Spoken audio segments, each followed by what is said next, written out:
ನಮಸ್ಕಾರ ಫ್ರೆಂಡ್ಸ್, ನಾನು ಶ್ವೇತಾ ರಾಜೇಂದ್ರನ್ ಮಾತಾಡ್ತಾ ಇರೋದು. ಲಕ್ಷ್ಮಿತಾ ರಾಯರ್ ಮಗಳು ಕನ್ನಡ ಯೂಟ್ಯೂಬ್ ಚಾನಲ್ಗೆ ತಮ್ಮೆಲ್ಲರಿಗೂ ಆತ್ಮೀಯವಾದ ಸ್ವಾಗತ. ಮುಂಜಾನೆಯ ಶುಭಾಶಯಗಳು ಸ್ನೇಹಿತರೆ.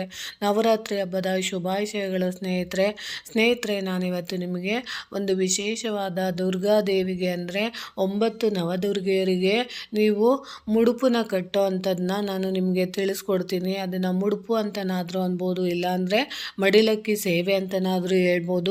ನಿರಂತರವಾಗಿ ನಿಮ್ಮ ಮನೆಯಲ್ಲಿ ಪೂಜೆ ಮಾಡಲಿಲ್ಲ ಅಂದರೂ ಪರವಾಗಿಲ್ಲ, ವ್ರತದ ಆಚರಣೆ ಮಾಡಿಲ್ಲ ಅಂದರೂ ಪರವಾಗಿಲ್ಲ, ಉಪವಾಸದ ಆಚರಣೆ ಮಾಡಿಲ್ಲ ಅಂದರೂ ಪರವಾಗಿಲ್ಲ, ಬಟ್ ನೀವು ಇದೊಂದನ್ನು ನೀವು ಮಾಡಿಕೊಟ್ಟಿದ್ದೆ ಆದರೆ ದುರ್ಗಾದೇವಿಗೆ, ಅದರಲ್ಲೂ ಇವತ್ತಿನ ಸಂಜೆ ಸಮಯದಲ್ಲಿ ನೀವು ಮಾಡ್ಕೊಬೇಕಾಗುತ್ತೆ.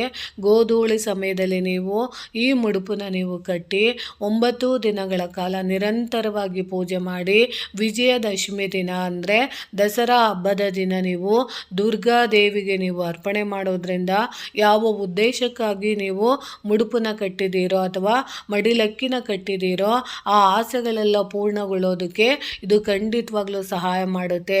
ಅದಕ್ಕೆ ನೀವು ಮಾಡಬೇಕಾಗಿರೋದು ಏನು ಅಂದರೆ ಸ್ನೇಹಿತರೆ, ನಿಮ್ಮ ಮನೆಯಲ್ಲಿ ನೀವು ಸಂಕಲ್ಪ ಮಾಡ್ಕೊಬೇಕು. ನಿಮ್ಮ ಮನೆಯಲ್ಲಿ ತಾಯಿ, ನಾನು ವ್ರತದ ಆಚರಣೆ ಮಾಡಿಲ್ಲ, ಆದರೂ ನನಗೆ ಗೊತ್ತಿರೋಷ್ಟು ನಾನು ಮುಡುಪು ಸೇವೆನ ಮಾಡ್ತಾ ಇದ್ದೀನಿ.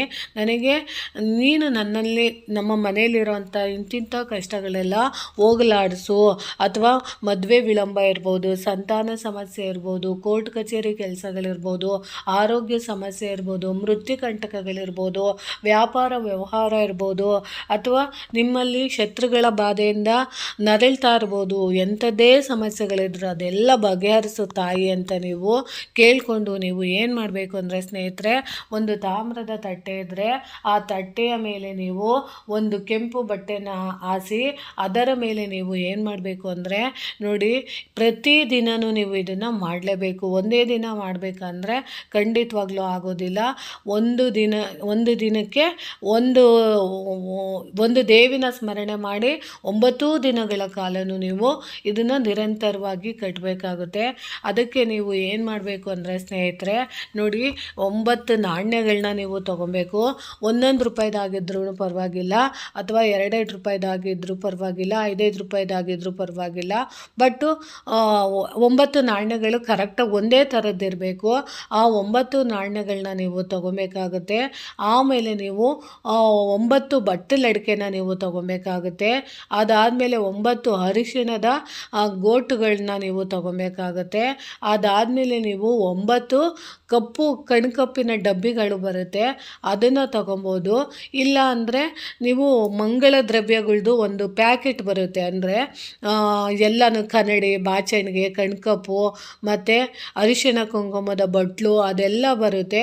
ಅದನ್ನು ನೀವು 9 ಪ್ಯಾಕೆಟ್ನ ನೀವು ತೊಗೊಂಡು ಏನು ಮಾಡಬೇಕು ಅಂದರೆ ಸ್ನೇಹಿತರೆ, ಮೊದಲಿಗೆ ನೀವು ಆಮೇಲೆ ನೀವು ಆ ಕೆಂಪು ಬಟ್ಟೆನ ನೀವು ಹಾಸಿರ್ತೀರಲ್ಲ ಅದರ ಮೇಲೆ ನೀವು ಗಣೇಶನ ಪ್ರಾರ್ಥನೆ ಮಾಡಿಕೊಂಡು ನೀವು ಅದಕ್ಕೆ ಸ್ವಲ್ಪ ಮಂತ್ರಾಕ್ಷತೆ ಹಾಕಿ ಸಂಕಲ್ಪ ಮಾಡಿಕೊಂಡು ನಿಮ್ಮ ನಕ್ಷತ್ರ, ನಿಮ್ಮ ಗೋತ್ರ, ಕುಲದೇವರ ಆಶೀರ್ವಾದ ಪಡ್ಕೊಂಡು ನಿಮ್ಮ ಮನೆಯಲ್ಲಿರೋವಂಥ ಇಷ್ಟ ದೇವರು ಎಲ್ಲದನ್ನು ನೀವು ಪ್ರಾರ್ಥನೆ ಮಾಡಿಕೊಂಡು ಆ ಬಟ್ಟೆಗೆ ಮೊದಲಿಗೆ ನೀವು ಮಂತ್ರಾಕ್ಷತೆ ಹಾಕಿ ನಮಸ್ಕಾರ ಮಾಡಿಕೊಂಡು ಅದಾದಮೇಲೆ ನೀವು ಏನು ಮಾಡಬೇಕು ಅಂದರೆ ಸ್ನೇಹಿತರೆ, ದೇವಿಯ ಮುಂದೆ ನಿಮಗೆ ನಾನಾಗಲೇ ಈ ಸ್ತೋತ್ರನ ಹೇಳ್ಕೊಟ್ಟಿದ್ದೀನಿ, ನವದುರ್ಗಾ ಶಕ್ತಿ ಸ್ತೋತ್ರನ ನಾನು ಹೇಳ್ಕೊಟ್ಟಿದ್ದೀನಿ. ಆ ಸ್ತೋತ್ರನ ನೀವು ಒಂದು ಸಾರಿ ಹೇಳ್ಕೊಂಡ್ರೆ ಸಾಕು.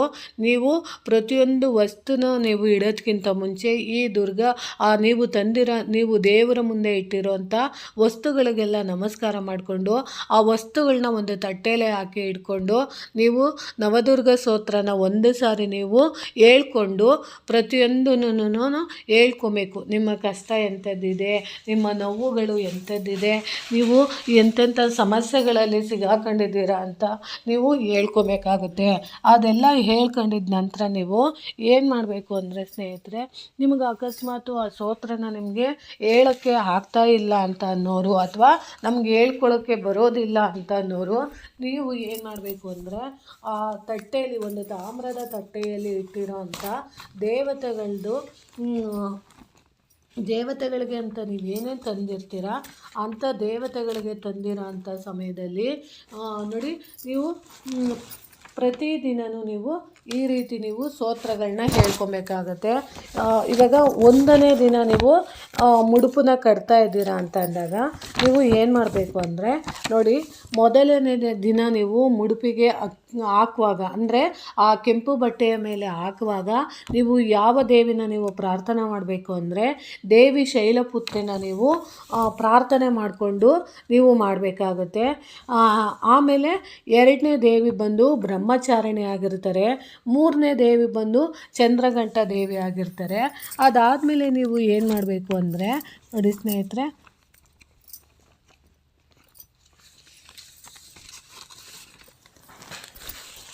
ಚಂದ್ರಘಂಟ ದೇವಿ ಆದಮೇಲೆ ನೀವು 4ನೇದಾಗಿ ನೀವು ಯಾವ ದೇವಿನ ನೀವು ಪ್ರಾರ್ಥನೆ ಮಾಡಬೇಕು ಅಂದರೆ ಕೂಷ್ಮಾಂಡ ದೇವಿನ ನೀವು 4ನೇ ದಿನ ಪ್ರಾರ್ಥನೆ ಮಾಡಬೇಕಾಗುತ್ತೆ. 5ನೇ ದಿನ ಬಂದು ಸ್ಕಂದ ಮಾತನ ನೀವು ಪ್ರಾರ್ಥನೆ ಮಾಡಬೇಕಾಗುತ್ತೆ. 6ನೇ ದಿನ ಬಂದು ಕಾತ್ಯಾಯಿನಿ ದೇವಿನ ನೀವು ಪ್ರಾರ್ಥನೆ ಮಾಡ್ಕೊಬೇಕಾಗುತ್ತೆ. ಆಮೇಲೆ 7ನೇ ದಿನ ಬಂದು ಕಾಲರಾತ್ರಿನ ನೀವು ಪ್ರಾರ್ಥನೆ ಮಾಡ್ಕೊಬೇಕಾಗುತ್ತೆ.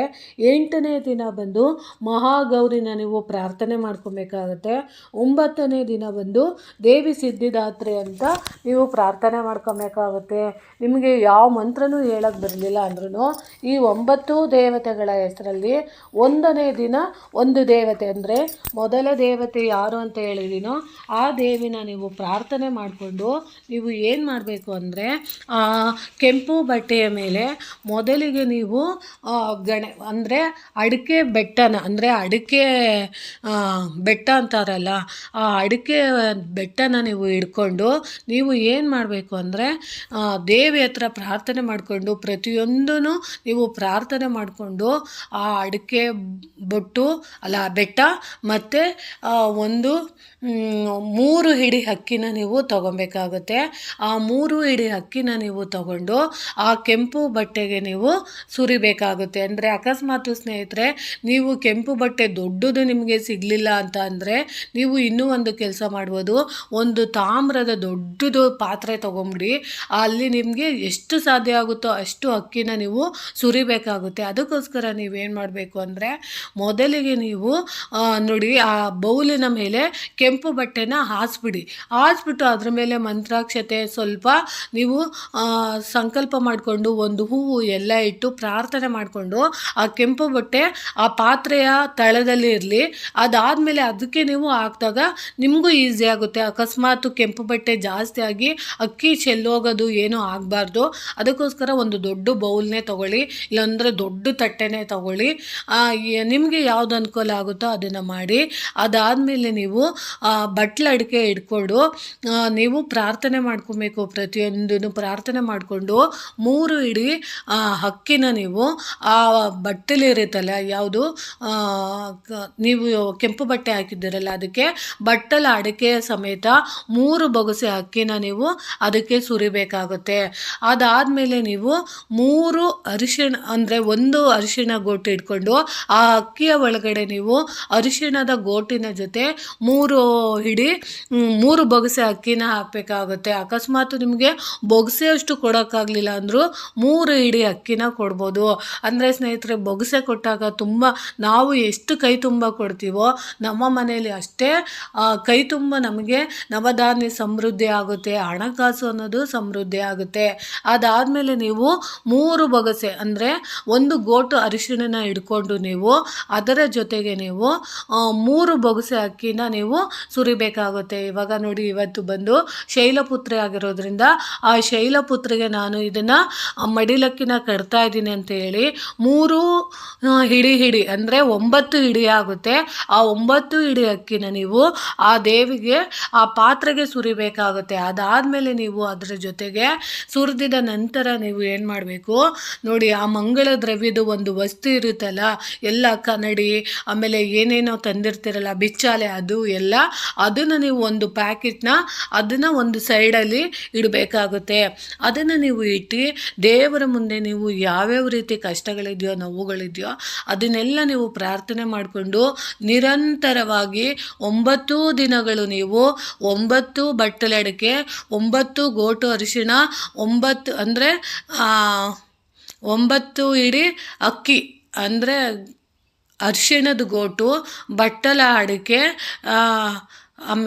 ಗೋಟರಿಶಿಣ, ಬಟ್ಟಲ ಅಡಿಕೆ ಮತ್ತು 9 ನಾಣ್ಯಗಳನ್ನ ನೀವು ಇಟ್ಕೊಂಡಿರ್ತೀರಲ್ಲ, ಆ ನಾಣ್ಯನ ಒಂದು ನಾಣ್ಯನ ಇಟ್ಕೊಂಡು ನಿಮಗೆ ಏನು ಬೇಕು ಅದನ್ನು ಕೇಳಿ ಮತ್ತೆ 3 ಹಿಡಿ ಅಕ್ಕಿನ ಅಥವಾ 3 ಬೊಗಸೆನ ಹಾಕಬೇಕಾಗುತ್ತೆ. ಆ ರೀತಿ ನೀವು ಹಾಕಿದಾಗ ಪ್ರತಿಯೊಂದು ನಿಮ್ಮ ಇಷ್ಟಾರ್ಥಗಳು ನೆರವೇರೋದಕ್ಕೆ ಸಹಾಯ ಆಗುತ್ತೆ. 9 ದಿನಗಳ ಕಾಲ ಈ ಮಂಗಳ ದ್ರವ್ಯದ ಪ್ಯಾಕೆಟ್ನ ಇಡಬೇಕಾಗುತ್ತೆ. ಯಾಕಂದರೆ ದುರ್ಗಾದೇವಿಯರಿಗೆ ಅಲಂಕಾರಿಕ ವಸ್ತುಗಳಂದರೆ ತುಂಬಾ ಇಷ್ಟಪಡ್ತಾರೆ. ಅದರಲ್ಲೂ ನೀವು ಯಾವ ವಸ್ತುನ ಕೊಡ್ತೀರಾ ಅದು ತುಂಬಾ ಇಷ್ಟಪಡ್ತಾರೆ. ಅದಾದಮೇಲೆ ನೀವು ಏನು ಮಾಡಬೇಕು ಅಂದರೆ ಸ್ನೇಹಿತರೆ, 9 ದಿನಗಳ ಕಾಲ ಮುಗಿದ ನಂತರ ದಸರಾ ದಿನ ನೀವು ಏನು ಮಾಡಬೇಕು ಅಂದರೆ, ನೀವು ಸಂಕಲ್ಪ ಮಾಡಿದಂತಹ ಈ ಗಂಟು ಇರುತ್ತಲ್ಲ, ಮುಡುಪು ಕಟ್ಟಿರೋಂಥದ್ದನ್ನ ತಾಯಿ ವಿಜಯ ಮಾತೆಗೆ ಅಂದರೆ ದುರ್ಗಾ ಪರಮೇಶ್ವರಿಯ ದೇವಸ್ಥಾನಕ್ಕೆ ಹೋಗಿ ನೀವು ಅದನ್ನು ನೀವು ಕೊಡೋದ್ರಿಂದ, ಅದರ ಜೊತೆಗೆ ನೀವು ಏನೇನು ಸೇರಿಸಿ ಕೊಡೋದ್ರಿಂದ ನಿಮ್ಮ ಸಮಸ್ಯೆಗಳೆಲ್ಲ ಬಗೆಹರುತ್ತೆ. ಅಂದರೆ ನೀವು ಅಷ್ಟೂ ದಿನಗಳ ಕಾಲ 9 ದಿನಗಳ ಕಾಲ ಮುಡುಪಿಗೆ ಅಥವಾ ಮಡಲಕ್ಕಿಗೆ ಕಟ್ಟಿದಂಥ ನಾಣ್ಯ ಇರ್ಬೋದು, ಬಟ್ಲಡಿಕೆ ಇರ್ಬೋದು, ಅರಿಶಿಣ ಇರ್ಬೋದು, ಮಂಗಳ ದ್ರವ್ಯದ ಪ್ಯಾಕೆಟ್ ಇರ್ಬೋದು, ಅದನ್ನೆಲ್ಲ ಸೇರಿಸ್ಕೊಂಡು ಒಂದು ಗಂಟನ್ನು ಗಂಟಿಟ್ಟು ಅದಾದಮೇಲೆ ನೀವು ಎಲೆ, ಅಡಿಕೆ, 9 ಥರದ ಹೂವುಗಳು, ಅಕಸ್ಮಾತ್ ನಿಮಗೆ ಜಾಸ್ತಿ ಹೂವು ಸಿಗಲಿಲ್ಲ ಅಂದರೂ ಒಂದೊಂದೇ ಹೂವನ್ನ, ದಾಸವಾಳ ಇರ್ಬೋದು, ಆಮೇಲೆ ಗುಲಾಬಿ ಇರ್ಬೋದು, ಅಥವಾ ಸೇವಂತಿಗೆ ಇರ್ಬೋದು, ಅಥವಾ ನಿಮಗೆ ಕಾಡುಗಳಲ್ಲಿ ಸಿಗೋವಂಥ ಹೂವುಗಳಾಗಿರ್ಬೋದು, ಅಥವಾ ನಿಮಗೆ ಯಾವ್ಯಾವ 9 ಹೂವುಗಳನ್ನ ನಿಮಗೆ ಸಿಗುತ್ತೋ ಆ 9 ಹೂವುಗಳನ್ನ ಆ ತಟ್ಟೆಯಲ್ಲಿ ಇಟ್ಕೊಂಡು, ಅದಾದಮೇಲೆ ವೀಳ್ಯದೆಲೆ, ಅಡಿಕೆನ ನೀವು ಇಟ್ಕೊಂಡು ಅದರ ಜೊತೆಗೆ ನೀವು ಕೆಂಪು ತಲೆಗೆ ಕಟ್ಕೊಳ್ಳೋ ಅಂಥ ಕೆಂಪುದು ರಿಬ್ಬನ್ ಅಂತ ಬರುತ್ತೆ, ಅಂದರೆ ಟೇಪ್ ಅಂತ ಬರುತ್ತೆ, ಆ ಟೇಪನ್ನ ಅದ್ರ ಒಳಗಡೆ ಇಡ್ಬೋದು. ಚುನಾರಿ ಅಂತ ಬರುತ್ತೆ, ಅಂದರೆ ಒಂದು ಅಂಗೈ ಅಷ್ಟಾಗಲ್ಲ ದಾವಣಿ ಥರ ಇರುತ್ತೆ, ಅದನ್ನು ನೀವು ಒಂದನ್ನು ತಗೊಬೇಕಾಗುತ್ತೆ. ಅದಾದ್ರ ಜೊತೆಗೆ ನೀವು ಒಂದು ಪೂರ್ಣ ಫಲ ಅಂದರೆ 2 ತೆಂಗಿನಕಾಯಿ ಇಲ್ಲಾಂದರೆ 1 ತೆಂಗಿನಕಾಯಿನ ನೀವು ಆ ತಟ್ಟೆಯ ಒಳಗಡೆ ಇಟ್ಟು, ಅದಾದ ನಂತರ ನೀವು ಏನು ಮಾಡಬೇಕು ಅಂದರೆ ಕೆಂಪು ಅಂದರೆ ನೀವು ತಾಯಿಗೆ ಅಲಂಕಾರಿಕ ವಸ್ತುಗಳಂದರೆ ತುಂಬ ಇಷ್ಟ, ಅದರಲ್ಲೂ ನೀವು ತುಂಬ ಅಲಂಕಾರಿಕ ಮಾಡಿರೋಂಥ ಚೌಲಿ ಸಿಗುತ್ತೆ, ಅಂದರೆ ತಲೆಗೆ ಹಾಕ್ಕೊಳ್ಳೋವಂಥ ಚೌಲಿ, ಅದರಲ್ಲಿ ಕೆಂಪು ಹೂಗಳಿಂದ ಅಲಂಕಾರ ಮಾಡಿರೋಂಥ ಒಂದು ಚೌಲಿನ ನೀವು ಅದ್ರ ಒಳಗಡೆ ಇಟ್ಟು ಲಿಪ್ಸ್ಟಿಕ್ನ ಇಡೋದ್ರಿಂದ, ಮೆಹಂದಿನ ಇಡೋದ್ರಿಂದ, ಅಥವಾ ನೀವು ಕೈಗೆ ಹಾಕೊತಿರಲ್ಲ ಮದರಂಗಿ ಅಂತಾರಲ್ಲ, ಆ ಮದರಂಗಿನ ಇಡೋದ್ರಿಂದ, ಅಥವಾ ನೀವು ತುಟಿಗೆ ಹಚ್ಕೊಳ್ಳೋ ಅಂಥದ್ದು ರಂಗಿನ ಬಣ್ಣ ಅಂದರೆ ಲಿಪ್ಸ್ಟಿಕ್ ಅಂತಾರೆ ಅಥವಾ ರಂಗಿನ ಬಣ್ಣ ಅಂತಂತಾರೆ, ಅದನ್ನು ಸಹ ಅದ್ರ ಒಳಗಡೆ ಇಟ್ಟು ಅದ್ರ ಜೊತೆಗೆ ನಿಮ್ಮ ಕೈಯಲ್ಲಿ ಸಾಧ್ಯವಾದಷ್ಟು ಎಷ್ಟು ಸಾಧ್ಯ ಆಗುತ್ತೋ ಅಷ್ಟು ದುಡ್ಡನ್ನ ನೀವು ಇಟ್ಟು ಮೆಹಂದಿ ಬಾಕ್ಸು, ಅಂದರೆ ನಿಮಗೆ ಒಂದಾದರೂ ಮೆಹಂದಿ ಬಾಕ್ಸನ್ನು, ಅಂದರೆ ಮೆಹಂದಿದು ಒಂದು ಪ್ಯಾಕೆಟ್ ಬರುತ್ತೆ, ದೊಡ್ಡದಾದರೂ ಇಡ್ಬೋದು, ಚಿಕ್ಕದಾದರೂ ಇಡ್ಬೋದು. ಆಮೇಲೆ ನೀವು ಸ್ವಲ್ಪ ಹಳದಿ ಅಂದರೆ ಬಾಳೆಹಣ್ಣು, ಏಲಕ್ಕಿ ಬಾಳೆಹಣ್ಣನ್ನು ನೀವು ಇಟ್ಟು ಲಾಸ್ಟ್ ದಿನ ನೀವು ದುರ್ಗಾದೇವಿಗೆ ಈ ರೀತಿ ಅರ್ಪಣೆ ಮಾಡಿ ಬರೋದ್ರಿಂದ ನಿಮ್ಮ ಸರ್ವ ಸಂಕಷ್ಟಗಳು ಕೂಡ ನಿವಾರಣೆ ಆಗೋದಕ್ಕೆ ಇದು ಸಹಾಯ ಮಾಡಿಕೊಡುತ್ತೆ. ಯಾಕಂದರೆ ದೇವಿಗೆ ಇಂಥ ವಸ್ತುಗಳನ್ನ ನಾವು ಕೊಟ್ಟಿದ್ದೆ ಆದರೆ ದೇವಿಗೆ ತುಂಬ ಇಷ್ಟಪಡ್ತಾರೆ. ಅದರಲ್ಲೂ ನೀವು ನಾನು ಹೇಳಿದಂತಹ ವಸ್ತುಗಳು ಪ್ರತಿಯೊಂದು ಇಟ್ಟು ಕೊಟ್ಟಾಗ ದೇವಿಗೆ ತುಂಬಾ ಖುಷಿ ಪಡ್ತಾರೆ. ಅದರಲ್ಲೂ ನಿಮಗೆ ಮದುವೆ ಆಗ್ತಿಲ್ಲ ಅಂತ ಸಮಸ್ಯೆ ಅಲ್ಲಿರೋಂಥವ್ರು ಈ ರೀತಿ ರೀತಿ 9 ದಿನಗಳ ಕಾಲ ನಿಮ್ಮ ಮನೆಯಲ್ಲಿ ಮುಡುಪಿನ ಅನುಷ್ಠಾನನ ಅಂದರೆ ಮುಡುಪು ಕಟ್ಟಿ ಅದನ್ನು ನೀವು ದೇವಿಗೆ ತಗೊಂಡೋಗಿ ಕೊಡೋದ್ರಿಂದ ಖಂಡಿತವಾಗ್ಲೂ ಅತಿ ಶೀಘ್ರವಾಗಿ ಮದುವೆ ಆಗೋವಂಥದ್ದು ಖಂಡಿತವಾಗ್ಲೂ ಆಗುತ್ತೆ ಅಂತ ತಿಳಿಸ್ತಾ ಇದ್ದೀನಿ. ಸಂತಾನ ಸಮಸ್ಯೆ ಇರೋರು ಕೂಡ ಇದನ್ನು ಮಾಡ್ಕೊಬೋದು. ಒಟ್ಟಿನಲ್ಲಿ ನಿಮಗೆ ಯಾವ ರೀತಿ ಸಮಸ್ಯೆ ಇದೆಯೋ ಅಂಥ ಸಮಸ್ಯೆಯವರು ಈ ರೀತಿ ಒಂದು ಮುಡುಪು ಅನುಷ್ಠಾನನ ಮಾಡ್ಬೋದು. ಅಕಸ್ಮಾತ್ ನಿಮಗೆ ಆ ವಸ್ತುಗಳೆಲ್ಲ ಕೂಡ ಚೈತನ್ಯ ಇಲ್ಲ ಅಂದರೆ ನೀವು ಮನೆಯಲ್ಲಿ ಕಟ್ಟಿರೋ ಅಂತಹ ಮಡಿಲಕ್ಕಿನ ತಗೊಂಡೋಗಿ ದುರ್ಗಾ ದೇವಸ್ಥಾನಕ್ಕೆ ನೀವು ಕೊಟ್ಟು ಬಂದಿದ್ದೆ ಆದರೆ ಸಾಕು. ಅದರ ಜೊತೆಗೆ ನೀವು ಬೆಲ್ಲದ ಅಚ್ಚು 2 ಬೆಲ್ಲದ ಅಚ್ಚನ್ನ ಇಟ್ಟು ಕೊಡೋದ್ರಿಂದ ಪೂರ್ಣವಾದ ಪ್ರತಿಫಲ ಸಿಗುತ್ತೆ. ಸಾಲದ ಸಮಸ್ಯೆಗಳಿದ್ರೆ ತೀರುತ್ತೆ. ದುಡ್ಡು ಕಾಸಿನ ಸಮಸ್ಯೆಗಳಲ್ಲಿ ಅವ್ಯವಹಾರ ಏನಾದರೂ ನಡೀತಿದ್ದು ನಿಮ್ಮ ದುಡ್ಡನ್ನ ಯಾರೋ ಇಸ್ಕೊಂಡಿದ್ದು ನಿಮಗೆ ಮೋಸ ಮಾಡ್ತಾ ಇದ್ದರೆ ಅವರಿಗೆ ತಕ್ಕ ಶಿಕ್ಷೆ ಆಗುತ್ತೆ. ಅಥವಾ ಸಾಲದ ಸಮಸ್ಯೆಯಿಂದ ನೀವು ನರಳ್ತಾ ಇದ್ದರೆ ಆ ಸಮಸ್ಯೆಗಳೆಲ್ಲ ಬಗೆಹರಿಯೋದಕ್ಕೆ ಈ ಮುಡುಪಿನ ಅನುಷ್ಠಾನ ತುಂಬ ಸಹಾಯ ಮಾಡುತ್ತೆ. ಖಂಡಿತವಾಗ್ಲೂ ನೀವು ಒಂದೇ ದಿನ ನೀವು ಇವಾಗಲೇ ತಂದು ಆ ರಿಬ್ಬನ್ನೆಲ್ಲ ಇಡ್ತೀನಿ ಅಂದ್ರೂ ಇಡ್ಬೋದು. ಆದರೆ ಅದೆಲ್ಲ ಹಾಳಾಗ್ಬಿಡುತ್ತೆ. ಯಾಕಂದರೆ ಅಕ್ಕಿ ಸುರಿತಾ ಹಾಳಾಗ್ಬಿಡುತ್ತೆ. ಅವತ್ತಿನ ದಿನ ದೇವಸ್ಥಾನಕ್ಕೆ ನೀವು ಹೋಗುವಾಗ ಖಂಡಿತವಾಗ್ಲೂ ಇದನ್ನು ಕೊಡಿ. ಯಾಕಂದರೆ ದೇವಿಗೆ ಕೆಂಪು ವಸ್ತುಗಳಂದರೆ ತುಂಬ ಖುಷಿಯಾಗಿ ಇಸ್ಕೊತಾರೆ. ಅದಕ್ಕೋಸ್ಕರ ನೀವು ಅದ್ರ ಜೊತೆಗೆ ನೀವು 9 ಬಳೆಗಳನ್ನ ಇಡಿ. 9 ಬಳೆಗಳನ್ನ ಇಟ್ಟು ನೀವು ಕೊಡೋದ್ರಿಂದ ಆ ಮಡಿಲಕ್ಕಿ ಜೊತೆ ಅಥವಾ ನಿಮ್ಮ ಕೈಯಲ್ಲಿ ಎಷ್ಟು ಆಗುತ್ತೋ ಅಷ್ಟು ಬಳೆಗಳನ್ನ ಇಟ್ಟು ಪ್ರತಿಯೊಂದು ವಸ್ತುಗಳನ್ನ ಇಟ್ಟು ನೀವು ಆ ದೇವಿಗೆ ಅರ್ಪಣೆ ಮಾಡೋದ್ರಿಂದ ಖಂಡಿತವಾಗ್ಲೂ ನಮ್ಮ ಜೀವನದಲ್ಲಿ ನಾವು ಏನನ್ನು ಕಳ್ಕೊಂಡಿದ್ದೀವೋ ಅದೆಲ್ಲ ಸಿಗೋದಕ್ಕೆ ಸಹಾಯ ಮಾಡಿಕೊಡುತ್ತೆ ಅಂತ ತಿಳಿಸ್ಕೊಟ್ಟಿದ್ದೀನಿ ಸ್ನೇಹಿತರೆ. ಖಂಡಿತವಾಗ್ಲೂ ಮಾಡ್ಕೊಳ್ಳಿ. ಈ ಮಾಹಿತಿ ಇಷ್ಟ ಆಗಿದೆ ಅಂತ ಅಂದ್ಕೊತೀನಿ. ಪ್ರೀತಿಯ ಧನ್ಯವಾದಗಳು ಸ್ನೇಹಿತರೆ.